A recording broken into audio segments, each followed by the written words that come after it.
En resumen, ellos hacen, Eva tiene un primer hijo que probablemente es hijo de un Elohim.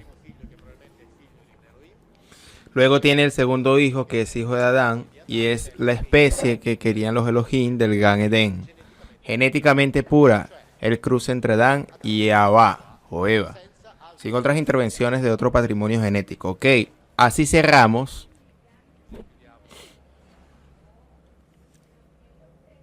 Déjame buscar algo aquí. Desde los homínidos las tenían. No es que los han hecho. Ellos llegaron aquí y metieron su ADN en los homínidos. Y ya se reproducían hace 3.000 años atrás.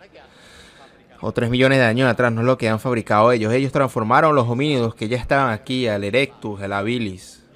Iniciaron y lo transformaron en Sapiens. Desde hace 3 millones de años atrás que se estaban desarrollando. Y ellos se metieron y... No, por homínidos quiero decir la definición oficial, o sea, los pre-hombres, pre-sapiens. Ellos sí que son antropomorfos, sí que ellos, como dice la Biblia, se unían sexualmente con la Eva, teniendo hijos con los cuales era absolutamente compatible, ciertamente.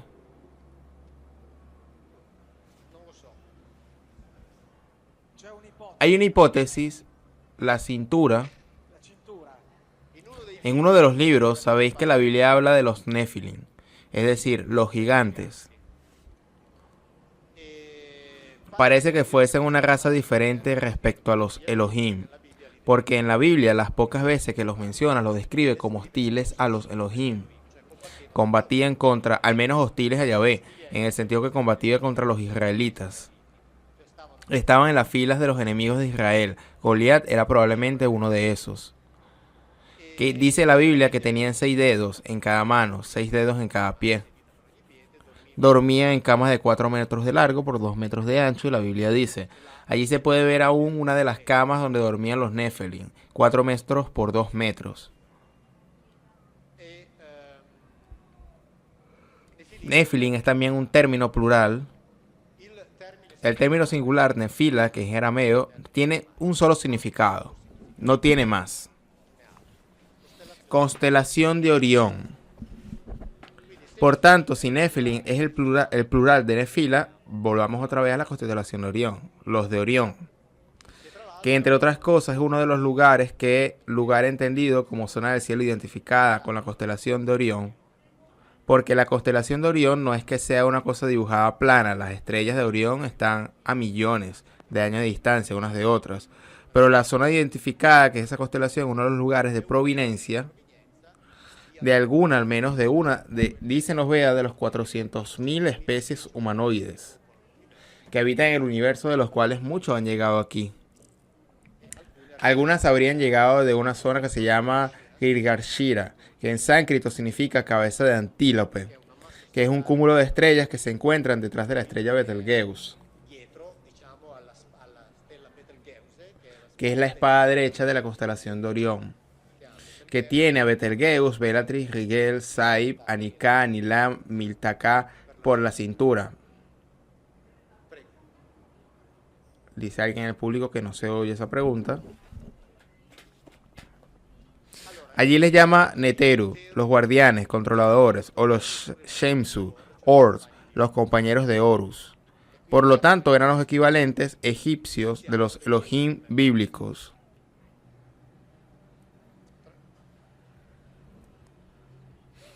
Otra pregunta hacia el público.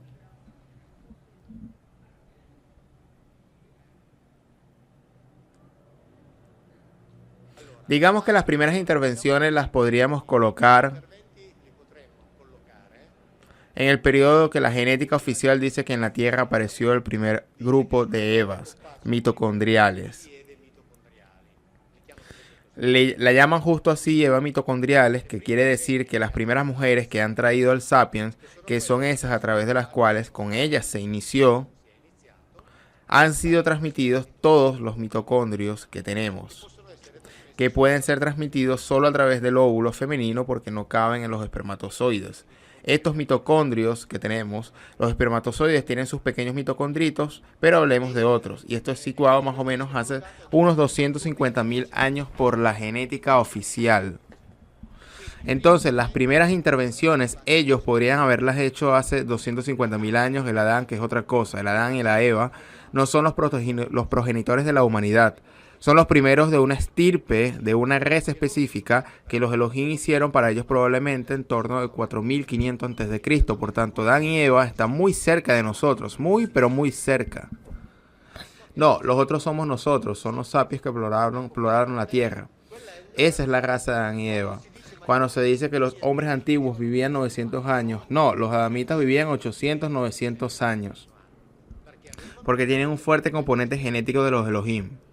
Pero esa era raza, solo ellos. Los otros somos nosotros, hechos también genéticamente modificados, pero dejados libres para reproducirnos. Los adamitas son una raza que los Elohim se hicieron para ellos. Después los hicieron salir de Gan Edén cuando ellos entendieron que los adamitas se volvieron fértiles. Ya no podían estar allí y estos se extendieron a lo largo del valle del Tigris y del Éufrates. Por cuestiones de tiempo hago la última pregunta, Mauro, por favor, la cual podemos responder al final. Así damos la respuesta.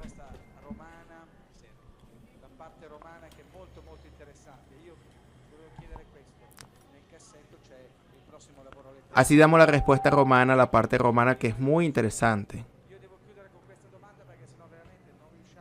Yo te pregunto, en el cajón está el próximo trabajo literario. Nos los dirá al cierre. Tengo que cerrar con esta pregunta porque si no después no nos queda tiempo. La parte de la antigua Roma. ¿Alguien recuerda o ha leído quizás en un libro mío o porque lo he dicho a menudo en las conferencias? ¿Qué significa sacro para la Biblia? Sacro significa separado de, reservado a. En el concepto primitivo de sagrado, ya que no hay nada de espiritual. Quiero decir, ya nos entendemos, ¿no? Cuando digo en la Biblia, no quiere decir que no existen los mundos espirituales. Quiero decir que ese libro, la Biblia, no se ocupa de ello. La definición sacro en la Biblia, justa, exacta, esta mesa de sacra, por ejemplo, sacra, quiere decir que está separada respecto al público, reservada a quien habla. Por tanto, es sacro, en el verdadero sentido de la palabra. Tenemos que ser capaces de distinguirlo del concepto de sagrado que tenemos nosotros como espiritual. Para los antiguos romanos, la religiosidad de los antiguos romanos, este es el académico que después en una conferencia me dijo, toma este libro y encontrará un montón de cosas interesantes.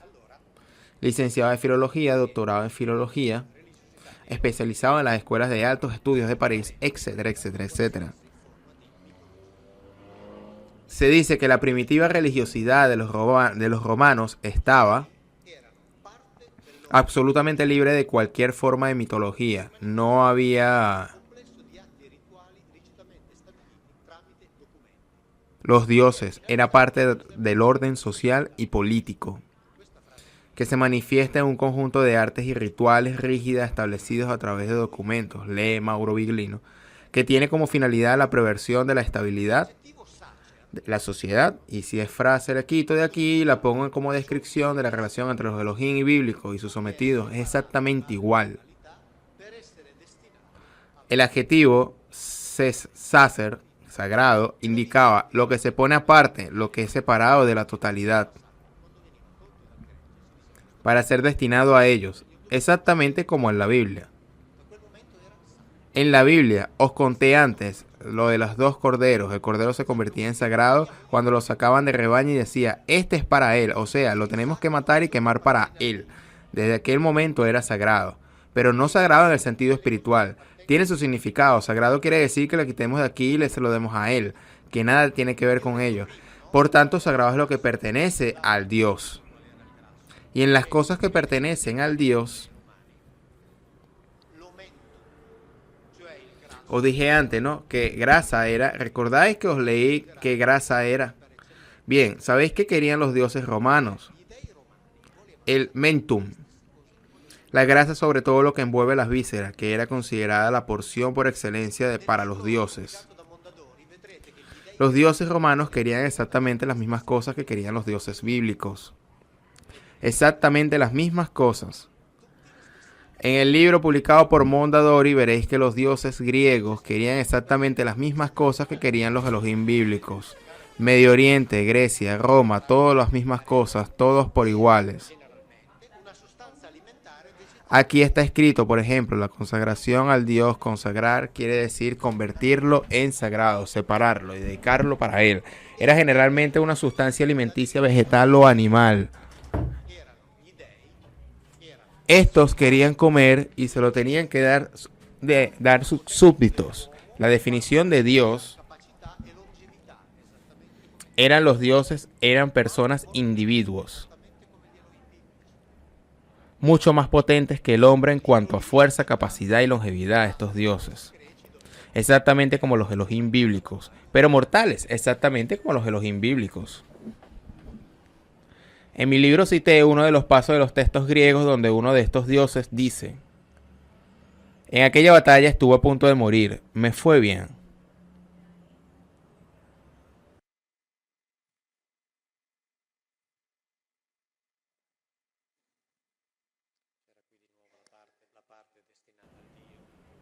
La parte destinada al Dios, no había ningún pensamiento teológico de ahí. Lo bueno, que el pensamiento teológico, lo que os conté antes, que empieza desde cierto siglo en adelante, comienza en la religiosidad romana cuando es traducida la palabra interpretatio gratia.